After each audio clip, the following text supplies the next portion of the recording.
So hello everyone, welcome back to the channel Maharaj mastery classes. तो कैसे हैं आप सब? I hope you all good और doing well in their life और अच्छे से अपने एग्जाम की प्रेपरेशन कर रहे होंगे। सो आई एम कामिनी।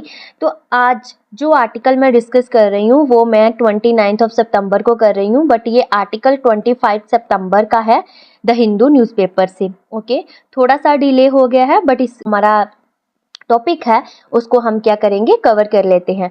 टॉपिक है how are court protecting personality right, यानी कि हम एक ऐसा इंटरेस्टिंग और कंटेम्प्रेरी टॉपिक डिस्कस करेंगे जो पर्सनैलिटी राइट और पर्सनैलिटी राइट के साथ कोर्ट का इनको प्रोटेक्ट करने का क्या रोल है उसके बारे में डिस्कस करेंगे। तो चलिए स्टार्ट कर लेते हैं। हमारा जो आर्टिकल है 25 सितंबर का, how are the court protecting personality rights, ये टॉपिक यूपीएससी के जीएस पेपर 2 में कवर होगा। Indian polity, right issue, judiciary, constitutional provision में डायरेक्टली लिंक करेगा। और साथ ही ये टॉपिक आपका जीएस 4 में ऐसे के लिए भी रेलिवेंट है। ओके, तो इसके कॉन्टेक्स्ट की बात करें तो इसका कॉन्टेक्स्ट क्या है उसके बारे में समझते हैं। Recently Bollywood actors like Aishwarya Rai Bachchan और अभिषेक बच्चन ने दिल्ली हाई कोर्ट में केस फाइल किया। ओके, इशू क्या था? उनके वॉइस और लाइकनेस का मिस यूज करके एआई जनरेटेड कंटेंट बनाया जा रहा है। कोर्ट ने इंजंक्शन दिए और पर्सनैलिटी राइट को प्रोटेक्ट किया। अभी ये व्हाट आर दी जो हमारा पर्सनैलिटी राइट होता क्या है उसके बारे में पढ़ते हैं। Okay, right of the individual to control the commercial use of their identity include image, name, voice, signature, likeness। ठीक है, यानी कि इंडिविजुअल के राइट को प्रोटेक्ट करना कि उनकी आइडेंटिटी, उनकी इमेजेस, उनका नेम, वॉइस, सिग्नेचर जो है वो कहीं एआई जनरेटेड इमेजेस की वजह से अनयूज ना हो, मीन कि उनका गलत जगह पर यूज ना हो। ये राइट इंश्योर करते हैं कि कोई भी विदाउट कंसेंट उनके आइडेंटिटी का मिस यूज ना करे। Okay, ensure that no one misuse identity without their consent.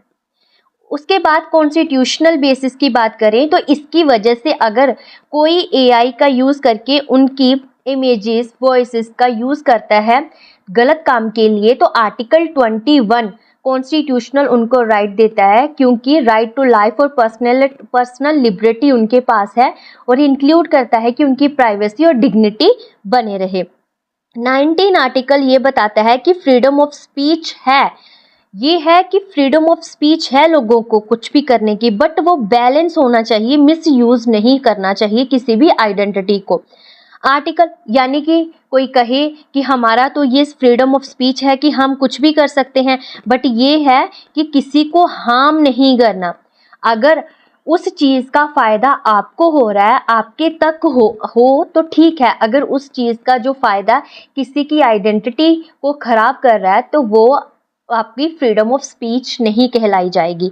Article 300 ये बोलता है कि प्रोटेक्शन ऑफ प्रॉपर्टी, कुछ some court treat personality right as a intellectual property, और कुछ कोर्ट ये मानते हैं, हमारा जो आर्टिकल 300A है ना, वो ये बताता है कि प्रोटेक्शन प्रॉपर्टी का, जो हमारी प्रॉपर्टी का प्रोटेक्ट करना हमें वो राइट है हमारा, बट इसी के साथ ही कोर्ट ने इंटेलेक्चुअल प्रॉपर्टी को भी पर्सनैलिटी राइट ही माना है। ठीक है, यानी कि पर्सनैलिटी राइट को भी इंटेलेक्चुअल प्रॉपर्टी ही माना है। ओके, अगर हम लीगल फ्रेमवर्क की बात करें तो कॉपीराइट 1957 ये कहता है कि प्रोटेक्ट करना है ओरिजिनल वर्क को, बट नॉट पर्सनैलिटी पर से। ठीक है, पर्सनैलिटी से नहीं, प्रोटेक्ट करो अपने वर्क को ओरिजिनल वर्क से। ट्रेडमार्क एक्ट 1990 ये बताता है कि प्रोटेक्ट नेम इफ रजिस्टर्ड, अगर किसी का नाम रजिस्टर्ड है, जैसे ब्रांड मेक बनते हैं ना, जैसे रजिस्टर बन जाते हो, ठीक है,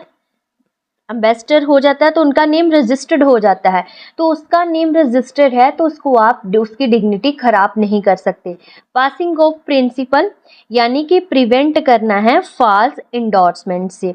ओके, अगर हम इस दौरान कुछ केसेस की बात करें तो Raja Gopal versus state of Tamil Nadu, उन्होंने 1994 में जब ये केस किया था तो रिकॉग्नाइज्ड किया कि राइट टू प्राइवेसी एक लीगल राइट है। ठीक है, और आईसीसी डेवलपमेंट वर्सेस अरबी एंटरप्राइजेस 2003 में personality right distinct from publicity right, ठीक है, उसको टाइटन वर्सेस रामकुमार ज्वेलर 2012 में बच्चन की इमेजेस को प्रोटेक्ट किया गया इस एज में, इस केस में।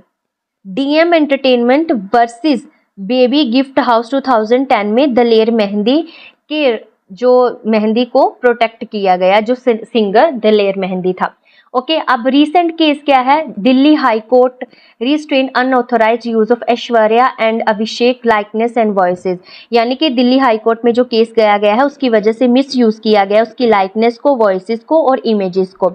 मिस यूज किया किसके साथ किया जा रहा है, वो किया जा रहा है AI deep fake memes advertisement के through. Protection against false endorsement, अभी इनको प्रोटेक्शन प्रोवाइड करनी है, उनकी डिग्निटी, रेपुटेशन और कंज्यूमर प्रोटेक्शन देनी है।